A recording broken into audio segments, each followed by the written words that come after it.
established, otherwise nobody is going to take it seriously.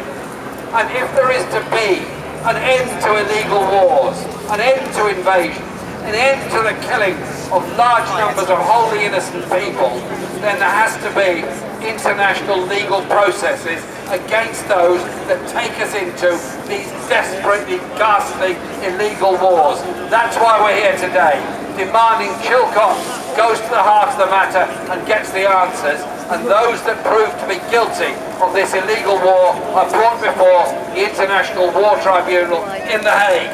That is what we're here for, and that's what we want. I'd finally say this: all the money that's been spent in Iraq and all the lives that have been lost, who has benefited? The arms manufacturers, the oil companies, the security companies, the security forces and the state as a whole.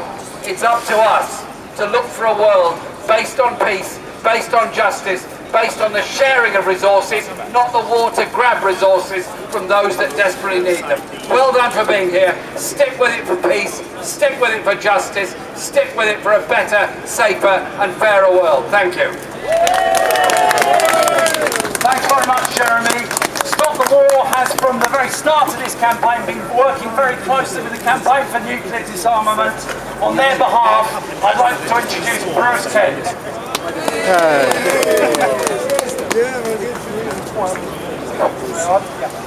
Like Jeremy, I'd like to congratulate all those who kept this going. I was a bit of a cynic when it started. I thought, stop the war, well, we've had a war, it'll fade away. On the contrary, you and me and CND and Stop the War, we've pursued this to this moment. And I think we've come to a moment of truth. I think Tony Blair must know perfectly well at this stage that the number is up, the game is over.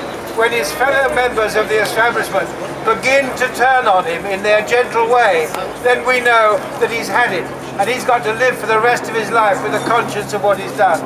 I feel, from an older point of view and an international point of view, I think of what he did is a disaster, because what he's done is put up two fingers to the very fragile structure we created after 1945 to save succeeding generations from the scourge of war.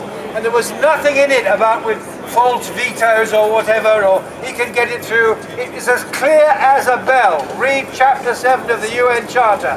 What he did was illegal. He did not have support for this war from the Security Council. That doesn't mean it would have been a good war if we had it, but nevertheless he ignored the legal framework.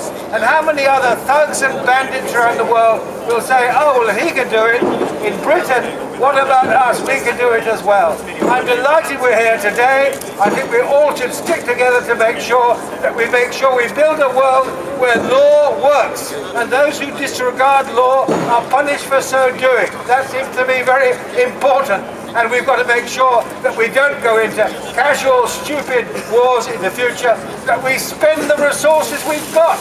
God Almighty, how much Blair has wasted on the real needs of this country: education, hospitals, schools, roads, transport, pensions, all the things that he could have done.